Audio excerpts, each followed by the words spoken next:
天使金钟奖摆5个颁奖诶，听过日度，客家天使的戏剧是一代国中生过后，探讨一代意外造成4个国中生人生规个改变呢。由社会关怀也带出对未来的想象，完整的故事发展，对于一个戏文到演员的演出，都得到肯定。也把日为的戏剧节目编剧、男主角还有男配角4个大奖。很慢呢，还要快一点啦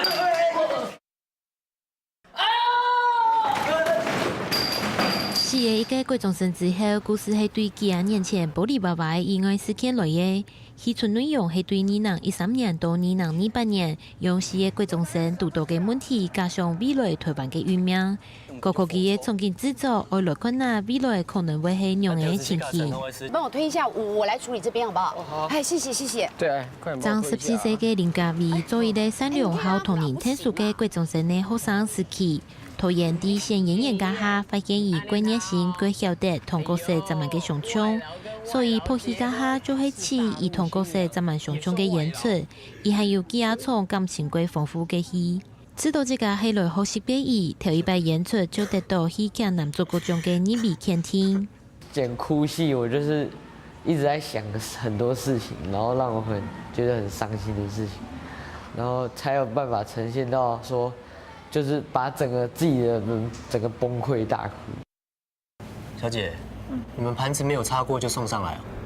演出经验过丰富的李胜雄，作为咧特学强力的国中生的童年时期，用母语合法，伊间演技发挥到韩国好，唔但将杀准的情绪的变化，伊还比角色写日记，设计的习惯的动作，为韩国清楚将角色的用的表演出来，入围的戏剧男配角奖。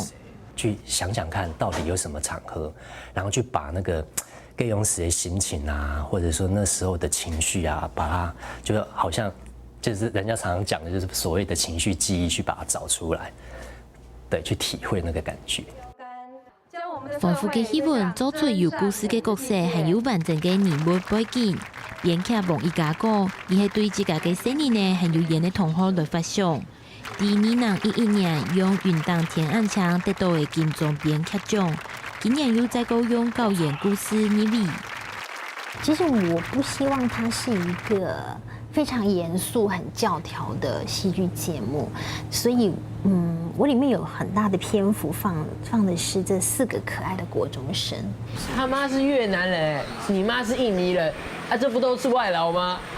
出题发现出小少年对未来的受理，还希望做得提倡台湾社会从事族群歧视、高言霸凌一条社会议题，以做到最美，用所有的意外都唔是发生的场景来结束，是拖延还有编剧的希望。几多纯正的跳摆都冇办些唔好嘅事情，唔但将表现出希望上外国让嘅建议咧，每一本一群国中生唔顺遂嘅人生有重新来过嘅机会。下个新闻发刊上陈心怡特别报道。